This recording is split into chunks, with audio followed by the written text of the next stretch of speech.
jueves 19 de marzo de 2020. Estimados amigos, ante la evidencia de que no hay posibilidad alguna de tener plebiscito el 26 de abril, dejaremos de contar los días faltantes para votar rechazo hasta que se sepa el futuro de esta engañosa trampa de la clase política. Las fechas alternativas van desde septiembre entre las más optimistas hasta el próximo año en el caso de los pesimistas. El asunto es que el tema de la pandemia va ocupando nuestra agenda en forma avasalladora, dejando en un segundo plano a la intentona revolucionaria.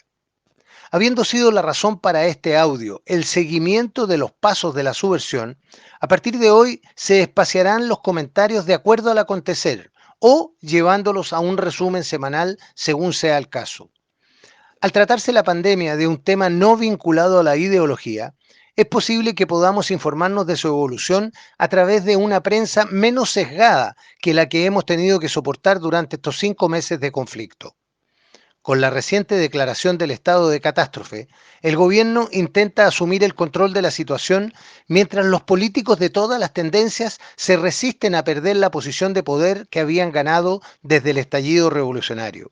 Desde la izquierda, diversos personajes dictan pautas sobre cómo conducir la crisis sanitaria, destacándose la comunista que dirige el colegio médico, quien intenta anticiparse a las iniciativas del ministro Mañalich para que se reconozca la autoría partidaria.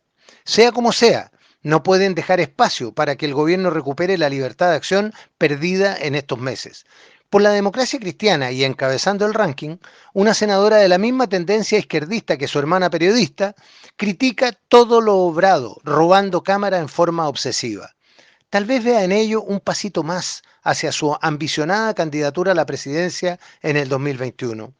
Por la derecha, sus campeones tampoco se quedan atrás, apareciendo por los palos el senador Alamán, con propuestas que se adelantan a lo que el gobierno se encuentra evaluando cuidadosamente antes de ordenar su cumplimiento. Con el análisis fácil que caracteriza a nuestros parlamentarios y sin el menor respeto por su propia camada, el senador exige ante las cámaras que se decrete cuarentena para toda la región metropolitana. Una hermosa declaración que nos gustaría verlo ejecutándola por sí mismo, ocupando alguno de los cargos que tienen la responsabilidad de poner en marcha este tipo de ideas. Pero esa es la clase de políticos que elaboran las leyes que rigen nuestras vidas, que deciden lo que es bueno o malo para todos nosotros, y de quienes no es posible esperar grandes esfuerzos intelectuales o razonados estudios sobre lo que conviene o no a la ciudadanía. Mucho menos podemos esperar una proyección seria de los efectos que produciría alguna de las indicaciones con las que acostumbran modificar el espíritu de las leyes que pasan por sus manos. A diferencia de lo que ocurre con la mayoría de los partidos, solo los comunistas saben exactamente lo que pretenden con cada cuña metida en las leyes. Así, gracias a la ignorancia irresponsable de la gran masa parlamentaria, los dogmáticos marxistas consiguieron debilitar la institucionalidad a lo largo de los años, hasta dejarla en la débil posición en que la encontró el intento de golpe del 18 de octubre.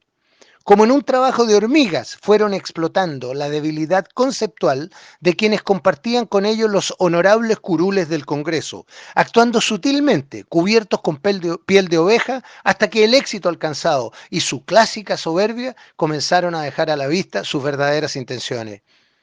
Pero dicen que Dios es chileno, y sin ser de derecha ni de izquierda como algunos curas rojos pretendieron, hoy ha traído un grave problema sanitario, que al mismo tiempo se transforma en una oportunidad para parar la ofensiva revolucionaria.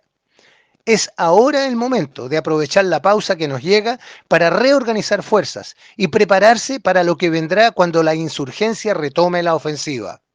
Es la oportunidad para profundizar las investigaciones que permitan perseguir judicialmente a quienes están tras la intentona subversiva, separándolos definitivamente de la vida política y social de los chilenos, por pertenecer en su fanatismo ideológico a una casta ajena a nuestra identidad nacional.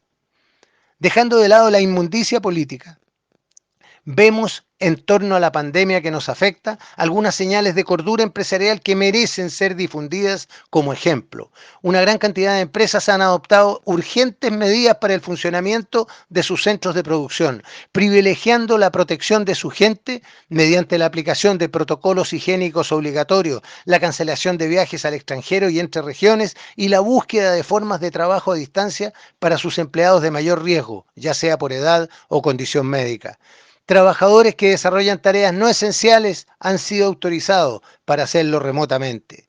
Medidas como estas y muchas más deben ser imitadas por quien pueda hacerlo, comprendiéndose que mientras menor sea el tamaño de la empresa, más difícil resultará poder llevarlas a cabo.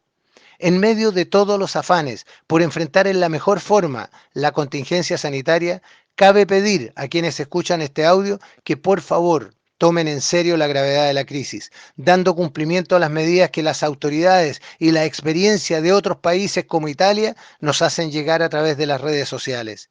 Interrumpir la cadena de contagio es por ahora la principal tarea de todos y lo que nos permitirá continuar en la batalla por superar el conflicto que nos impusiera la izquierda y que debemos ganar para el futuro de nuestros hijos y nietos. Soy Patricio Quilot.